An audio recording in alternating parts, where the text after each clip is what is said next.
So here we have the scale pattern, scale fingering pattern in written form.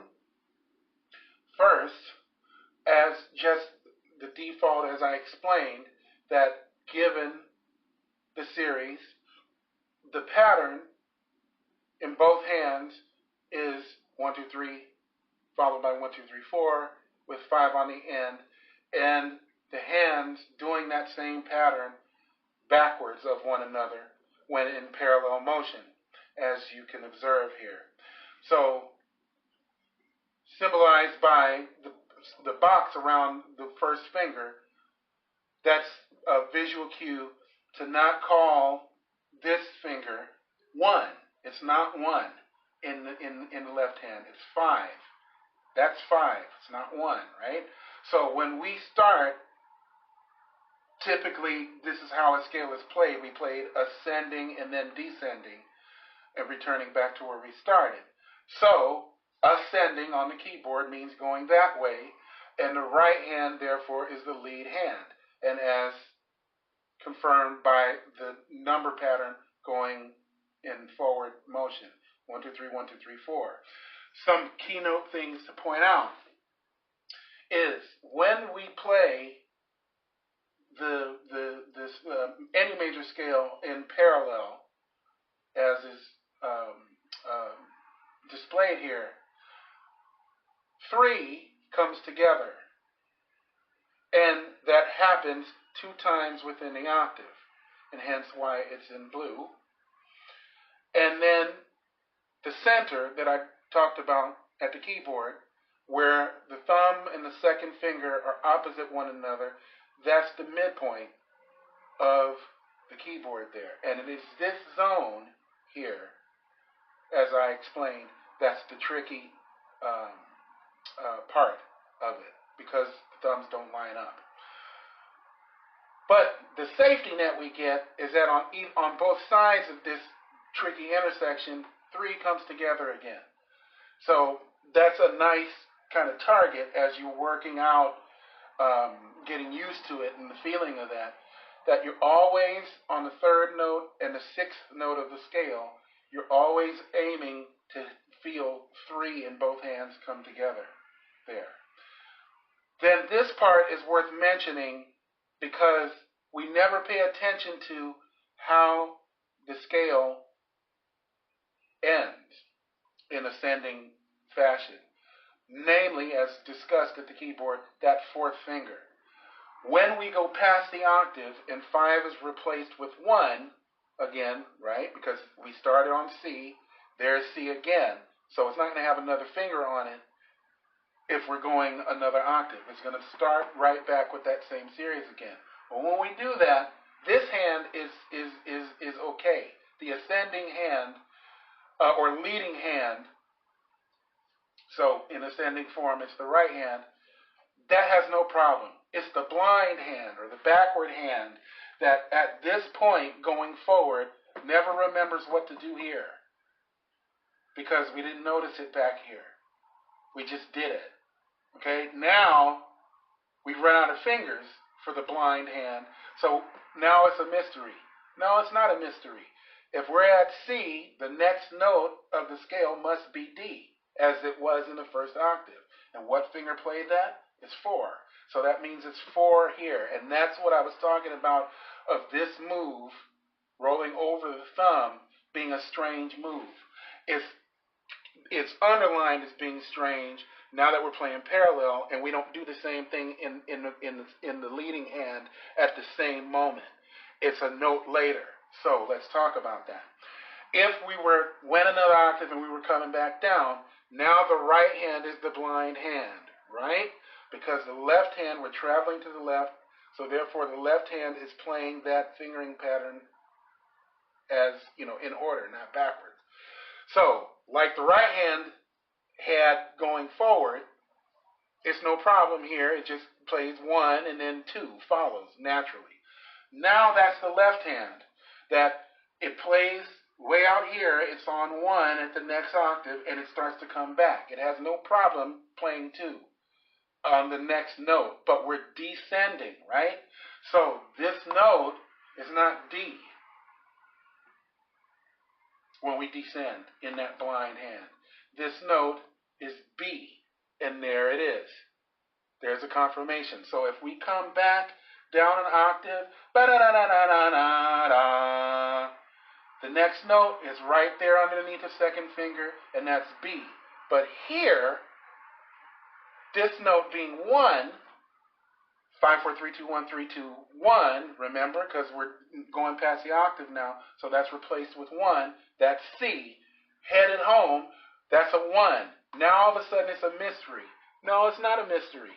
Because what was it ascending? It was 4. So it's still 4. But now the right hand is doing that weird rollover, okay?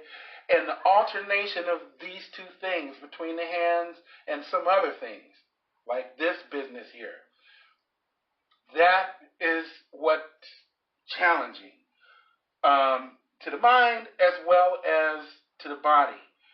But if you just remember that in parallel, both hands oppose one another because that's how our hands are made. So one hand is always going backwards of the other. Well, which hand is going forward? What direction are you traveling in on the keyboard? That direction dictates which hand is the forward hand or the lead hand. So to the right on the keyboard, it's the right hand. To the left on the keyboard, it's the left hand. And the reverse hand is going backwards and having to remember this move. This is the tricky move right here at the octave, at that seam, the seam called the octave.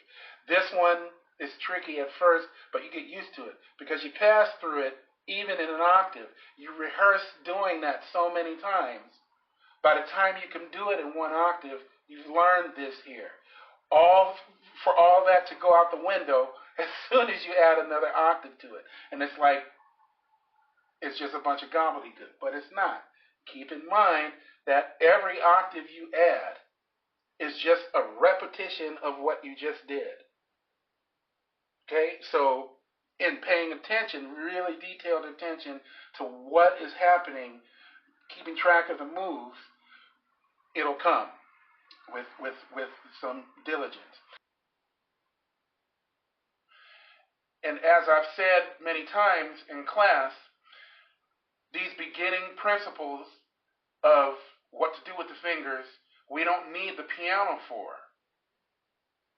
These are concepts that every flat surface, including our own legs, or an imaginary one in the air, we could use. Because the real instrument that's being trained are these, our hands and our fingers. The piano end of it is the stationary end of it that's just waiting for us to apply all this to. So it doesn't care. It of its own self is not going to make us learn how to combine our fingers together. We have to understand it intellectually, and then we have to train the hands, as I've said and also have said in class. That's the slowest part, the body. But as the body learns, it tends never to forget. And the more that's reinforced is the more that forgetfulness is held at bay. The more through repetition that the body does any particular thing. Hence, it learns it. And so is the case here with getting this choreography going between the hands. So down here is all that written in a more familiar and traditional style. But notice the color coding, matching the color coding of the boxes above, right?